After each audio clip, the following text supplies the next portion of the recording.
एक प्रेम कारागृह बन जाता है और एक प्रेम मंदिर। क्या प्रेम और प्रेम में भी भेद है?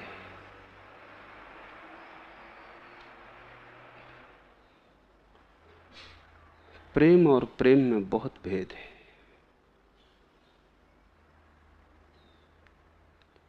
क्योंकि प्रेम बहुत तलों पर अभिव्यक्त हो सकता है। जब प्रेम अपने शुद्धतम रूप में प्रकट होता है, अकारण, बेशर्त, तब मंदिर बन जाता है। और जब प्रेम अपने अशुद्धतम रूप में प्रकट होता है, वासना की भांति, शोषण और हिंसा की भांति,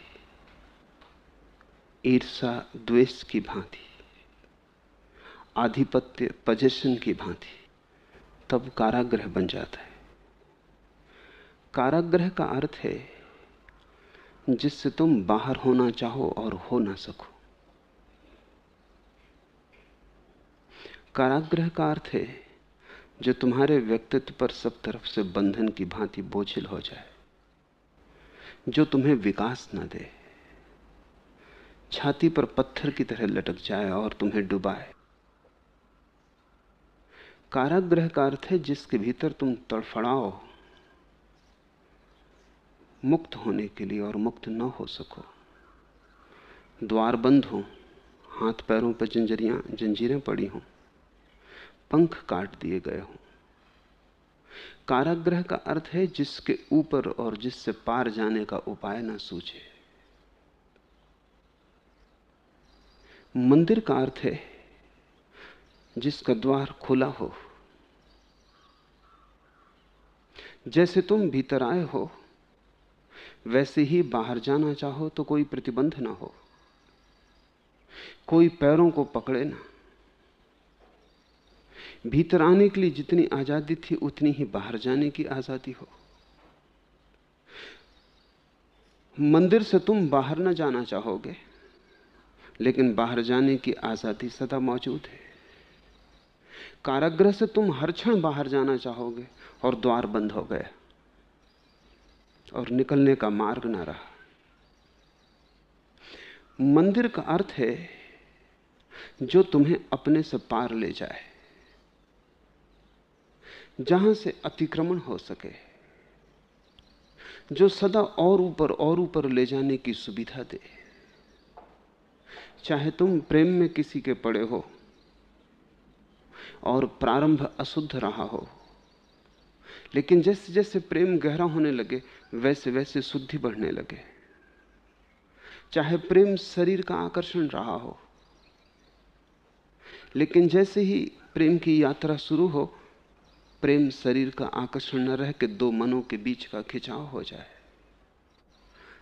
और यात्रा के अंत तक मन का खिंचाव भी न रह जाए, दो आत्माओं का मिलन बन जाए।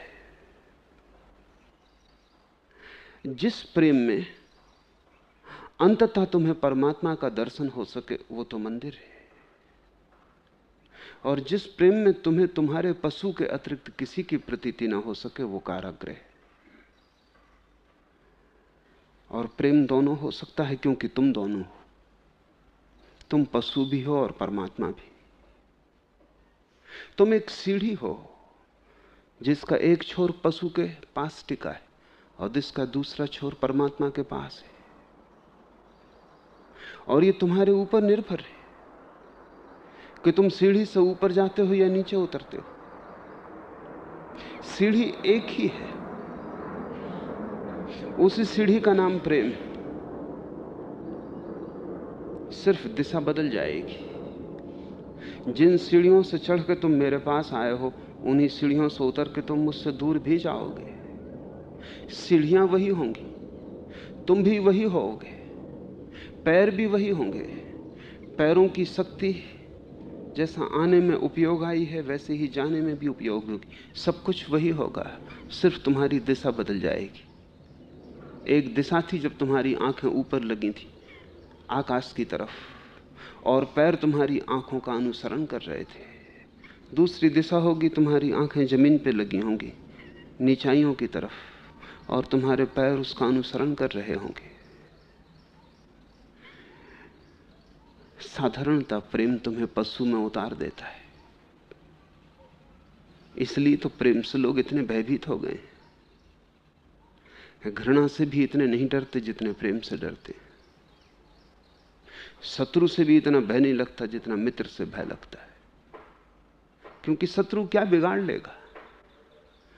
शत्रु और तुम में तो बड़ा फासला है, दूरी है, लेकिन मित्र बहुत कुछ बिगाड़ सकता है, और प्रेमी तो तुम्हें बिल्कुल नष्ट कर सकता है, क्योंकि तुमने इतने पास आने का अवसर दिया है।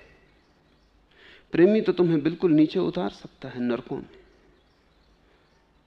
इसलिए प्रेम में लोगों को नरक की पहली झलक मिलती है। इसलिए तो लोग भाग खड़े होते हैं प्रेम की दुनिया से, भगोड़े बन जाते हैं। सारी दुनिया में धर्मों ने सिखाया है प्रेम से बचो। कारण क्या होगा? कारण यही है कि देखा कि 100 में 99 तो प्रेम में सिर्फ डूबते हैं और नष्ट होते हैं।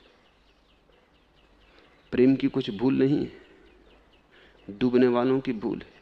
और मैं तुमसे कहता हूं, जो प्रेम में नरक में उतर जाते थे वो प्रार्थना से भी नरक में ही उतरेंगे, क्योंकि प्रार्थना प्रेम का ही एक रूप है।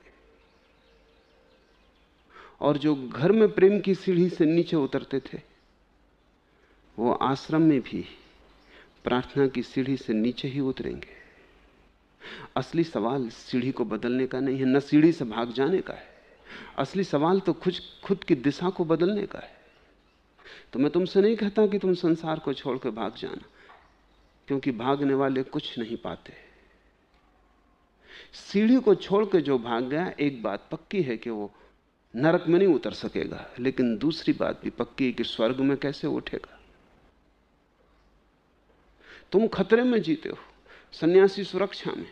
नरक में जाने का उसका उपाय उसने बंद कर दिया, लेकिन साथ ही स्वर्ग जाने का उपाय भी बंद हो गया, क्योंकि वो एक ही सीढ़ी के दो नाम हैं।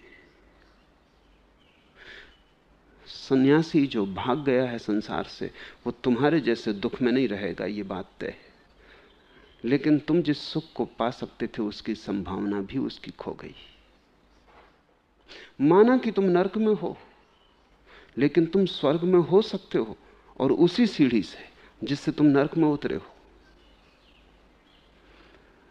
100 में 99 लोग नीचे की तरफ उतरते हैं, लेकिन ये कोई सीढ़ी का कसूर नहीं, ये तुम्हारी ही भूल है। और स्वयं को न बदल के सीढ़ी पर कसूर देना, स्वयं की आत्मक्रांति न करके सीढ़ी की निंदा करना, बड़ी गहरी नासमझी है। अगर सीढ़ी तुम्हें नरक की तरफ उतार रही है तो पक्का जान लेना कि यही सीढ़ी तुम्हें स्वर्ग की तरफ उठा सकेगी। तुम्हें दिशा बदलनी है, भागना नहीं। क्या होगा दिशा का रूपांतरण? जब तुम किसी को प्रेम करते हो, वो कोई भी हो, माँ हो, पिता हो, पत्नी हो, प्रेयसी हो, मित्र हो, बेटा हो, बेटी हो, कोई भी हो, प्रेम का गुण तो एक है।